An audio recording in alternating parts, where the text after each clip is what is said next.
नमस्कार दोस्तों, मैं BN झा स्वेच्छादान फाउंडेशन से। सर्वप्रथम 2025 की अलविदा हो रही है। बहुत सारी यादें, बहुत कुछ जुड़ा हुआ है। जाने अनजाने में अगर हमसे कोई गलती हुई हो तो क्षमा प्रार्थी है। देखिए, 2023, 2024, 2025 में हम लोगों ने छात्रों और रिहायशी लोगों के लिए बहुत लड़ाई लड़ा।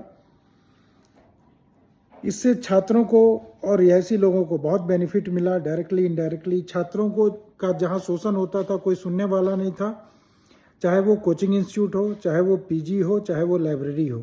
किस तरह से शोषण होता था ये भी बता देता हूँ। कोचिंग इंस्टीट्यूट में भर के स्टूडेंट को रख दिया जाता था, बिना फायर सेफ्टी का, बिना किसी नॉर्म्स का। छात्रों का जरा भी परवाह नहीं किया जाता था। आज लोग मजबूर हुए फायर सेफ्टी सारे नॉर्म्स को फुल करके बच्चों को क्लास देना। जो बिना नॉर्म्स को फुलफिल किए हुए दे रहे हैं वो चोरी छिपे दे रहे हैं। इसी तरह छात्रों को जहां एक एक फ्लोर पे 20 छात्र को रहना पड़ता था, आस पड़ोस के रेसिडेंट परेशान होते रहते थे। और वो फ्लोर जब 20 बच्चे एक में रखा जाता तो सोच सकते हैं कि किस तरह से दम घुट रहा होगा बच्चों को। बच्चे मजबूर थे क्योंकि बच्चे के पास ऑप्शन नहीं था।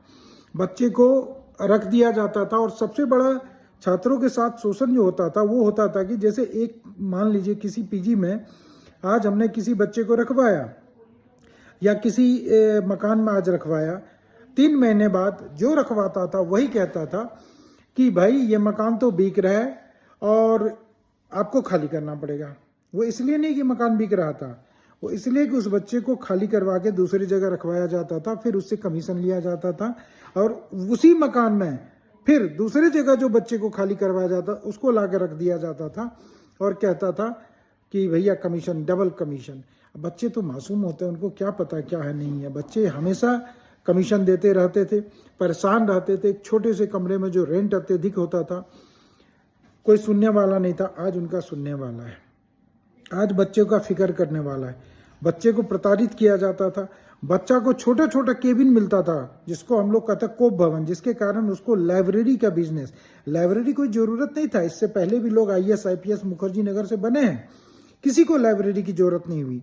चूंकि रूम छोटा होता गया, कमरा की साइज छोटा होता गया तो लाइब्रेरी की जरूरत पड़ती गई।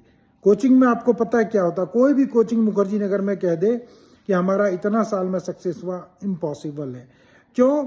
बच्चे एडमिशन लेते थे और एडमिशन के बाद आपको पता है कितने सालों बाद बच्चे रगड़ रगड़ के पास होते थे, उसी को दिखा दिया जाता था कि बच्चे हमारे